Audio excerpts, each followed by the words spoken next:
Hello beautiful people, কেমন আছো তোমরা সবাই? জানো তো আমার দিদির বিয়েতে না, মানে পিসির মেয়ের বিয়ে, আমার যে দিদি হয়, দিদির বিয়ের গায়ে হলুদ থেকে শুরু করে বিয়ে রিসেপশন সব আমি ব্লগগুলো কিন্তু আমি আমার চ্যানেলে আপলোড করেছি। তবে তোমরা কেউই দেখছো না, অনেক কোনো ভালোবাসাই দিচ্ছ না। তবে যাই হোক, একটু দেখে এসো, তাহলে অবশ্যই আমার ভালো লাগবে। তবে তোমাদের সাথে তো মিনি ব্লগ আর শেয়ার করা হয়নি, এত বড় বড় ব্লগ শেয়ার করেছি, তবে একটাও মিনি ব্লগই শেয়ার করতেই ভুলে গেছি। তাই ভাবলাম যে চলো ভিডিওটা এডিট করে তোমাদের সাথে শেয়ারই করা যাক।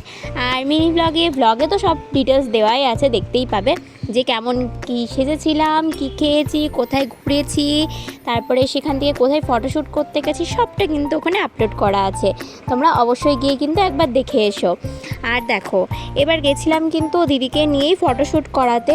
এটা না যে ফুলিয়ার আর কি যে গঙ্গা আছে, মানে শান্তিপুর ফুলিয়া, সবাই জানো যে শান্তিপুর কিন্তু সবসময় শাড়ির জন্য বিখ্যাত, মানে তাঁতের শাড়ির জন্য। সবাই আমরা কম বেশি মোটামুটি সবাই জানি যে শান্তিপুর মানেই কিন্তু তাঁতের শাড়ি, মানেই হচ্ছে শান্তিপুর, মানে শাড়ির আর কি একটা হোলসেল মার্কেট বলতে পারো। তো সেখান থেকে একটু দূরেই কিন্তু ফুলিয়াতে, আর ফুলিয়াতেও কিন্তু শাড়ির জন্যই, মানে শান্তিপুর ফুলিয়া দুটো এলাকায় কিন্তু শাড়ির জন্য প্রচুর পরিমাণে বিখ্যাত। তাই শাড়ি কেনার উপলক্ষে যদি যেতে হয় তাহলে শান্তিপুরে অবশ্যই কিন্তু একবার করে যেয়ে মানে ঘুরে আসতে হবে। আমারও খুব একটা যাওয়া হয় না যদিও বা। তবে যাই হোক, তোমরা কে কে ওখান থেকে শাড়ি টাড়ি কেনো অবশ্যই কিন্তু কমেন্টে জানিও। তবে ফুলিয়ায় গেছিলাম, আর ফুলিয়ায় এই গঙ্গাটাকে দেখে যারা চিনতে পারছো তাহলে অবশ্যই কিন্তু কমেন্টে জানিয়ে যেও এটার নাম কি। আমি কিন্তু একদমই জানি না। তবে ওখানেই গেছিলাম কিন্তু ফটোশ্যুট করতে, জায়গাটা খুবই সুন্দর। দিদির যেহেতু মানে ফটোশ্যুট হচ্ছিলো, ওখানে নিয়ে যাওয়া হয়েছিল, তাই ওখানে ফটোশ্যুট করছিলো। আর আমি কিন্তু কয়েকটা রিলস বানিয়ে নিয়েছিলাম। আমার এই রিলসটা কিন্তু তোমার যদি ইচ্ছা হয় তোমাদের, তাহলে অবশ্যই একবার গিয়ে চেক করে এসো আমার ইনস্টাগ্রাম আইডি রিয়া লাইফস্টাইল 5, সেখানে কিন্তু আমি একটা রিল আপলোড করে রেখেছি। তোমাদের যদি ভালো লাগে অবশ্যই গিয়ে একবার ফলো করে দিয়ে এসো।